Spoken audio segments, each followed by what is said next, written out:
আসসালামু আলাইকুম। আজকে নতুন একটি দুপুরে রান্নাবান্নার ভিডিও নিয়ে চলে এলাম। সবার প্রথমে গরুর মাংস রান্না করেছি। যেহেতু গরুর মাংসটা সিদ্ধ হতে সময় লাগে, এর জন্য প্রথমে মাংসটা বসিয়ে দিয়েছি। আমি এখানে মাংসর পেঁয়াজ রসুন ভেজে নিচ্ছি। প্রথমে পেঁয়াজ কুচিয়ে দিয়েছি তেলে, এরপর গরম মশলা দিয়েছি, আস্ত রসুন দিয়েছি। এখানে বাটা রসুন দিই নাই, কিন্তু আস্ত রসুনটা মাংস অনেকটা সিদ্ধ করতে হয়, মধ্যে এমনি গলে যাবে, ওই জন্য বাটা ঝামেলায় যায়নি। এরপর পেঁয়াজ রসুন ভালো করে ভেজে একটু জিরা বাটা দিয়েছিলাম। জিরা বাটাটাও পেঁয়াজ রসুনের সাথে ভেজে নিয়ে কষানোর পানি দিয়েছি। কষানোর পানি দেওয়ার পর এখানে হলুদের গুঁড়া, মরিচের গুঁড়া, ধনিয়ার গুঁড়া, আদা বাটা এগুলো দিয়ে মশলাটা সুন্দর মতো কষিয়ে নিচ্ছি। তা মশলাটা ভালো করে কষিয়ে ভাজা ভাজা হলে এরপর আমি এখানে গরুর মাংসটা দিয়ে দিলাম। গরুর মাংসটা দিয়ে এখন আমি সুন্দর করে উল্টিয়ে পাল্টিয়ে নিয়ে প্রতিটি মাংসের গায়ে মশলা যাতে সুন্দরভাবে লেগে যায় সেভাবে আমি নেড়ে চেড়ে দিচ্ছি। তা এখন মাংসটা ভালো করে নাড়া হলে পরে এরপর এখানে একটা বড় হাড় ছিল, সেই হাড়টা পরে দিয়েছি, কারণ এই হাড়টা আগে দিলে নাড়াচাড়া করতে অসুবিধা হতো। তা মাংস দিয়ে এরপর এখান থেকে অনেক পানি উঠেছে, মাংস থেকেই পানি উঠেছে।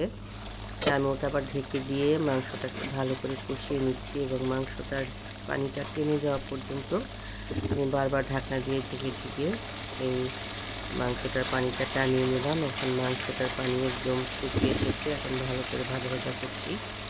এই গরুর মাংসটা থেকে প্রচুর তেল উঠেছিল, তেলটা একদম ভেসে উঠেছে। যাই হোক, এখন ভালো করে নেড়ে চেড়ে কষিয়ে নিচ্ছি, ভাজা ভাজা করে নিচ্ছি মাংসটাকে।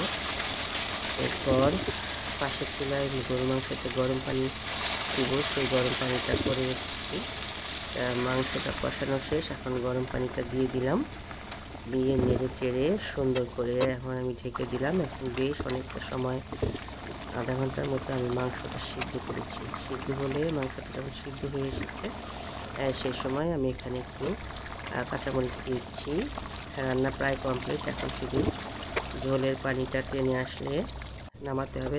এখানে আবার মাংসতে একটু আলু দিতে হবে, তা আলুটা আমি দিব। এখন এই যে মাংসটা নেড়ে চেড়ে এখানে প্রায় মাংসতে অনেক তেল এসেছে। মাংস রান্নাটা আমার কমপ্লিট। এখন আমি চলে যাচ্ছি পোয়া মাছের ভুনা করার জন্য।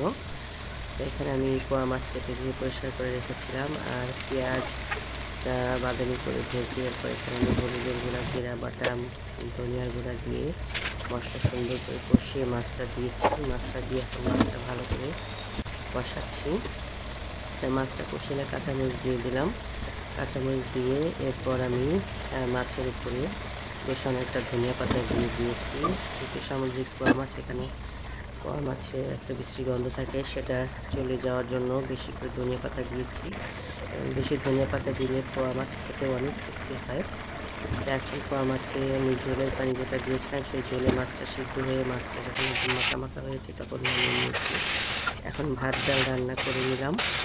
ডাল ভাত হয়ে গেলে একটু ডাঁটা শাক ভাজি করলাম। ডাঁটা শাক ভাজি রেসিপিটা নর্মাল রেসিপি, পেঁয়াজ রসুন তেলে দিয়ে শাকটা দিয়ে দিয়েছি, এরপর লবণ দিয়েছি, দিয়ে আমি শাকটা নেড়ে চেড়ে নিয়েছি। এখন শাকটা সুন্দর করে উল্টিয়ে পাল্টিয়ে ভালো করে সিদ্ধ করে ভাজা ভাজা করে নিচ্ছি। শাকটা ভালো মতো সিদ্ধ হয়ে এসেছে। শাকটা সিদ্ধ হয়ে এলে ভাজা ভাজা করে নামিয়ে নিচ্ছি। এই ছিল আমাদের দুপুরে রান্নাবান্না, খাওয়া দাওয়া। আর সন্ধ্যার সময় চেরি ফলটা খেলাম, এটা অস্ট্রেলিয়া থেকে নিয়ে এসেছে। আর এই লন্ডনের চকলেট এবং বিস্কিট, বিভিন্ন রকম চকলেট বিস্কিট নিয়ে এসেছে আমার হাজব্যান্ড বিদেশ থেকে, সেটা দেখালাম। এখান থেকে বাচ্চা কাচ্চা সবসময় চকলেট বিস্কিট তারপর অন্য খাবারগুলো নিয়ে নিয়ে খায় সবসময়, এগুলো এখন উঠিয়ে রাখবো। তা ওঠানোর আগে একটু ভিডিও করে দেখালাম। আর এমনিতে ঘরে বিভিন্ন রকম ফলের ঝুড়িতে সাজানো থাকে। এই ফলগুলো যার যখন যেটা ভালো লাগে সেটা নিয়ে নিয়ে খেয়ে নেয়। ফলটা সবসময় আমার বাসায় থাকে, আমাদের বাসায় প্রচুর ফল খাওয়া হয়। আর একটু তেলে পিঠা করেছিলাম রাতের বেলা, তো সেটা দেখালাম। আজকের এই ছিল রান্নাবান্না।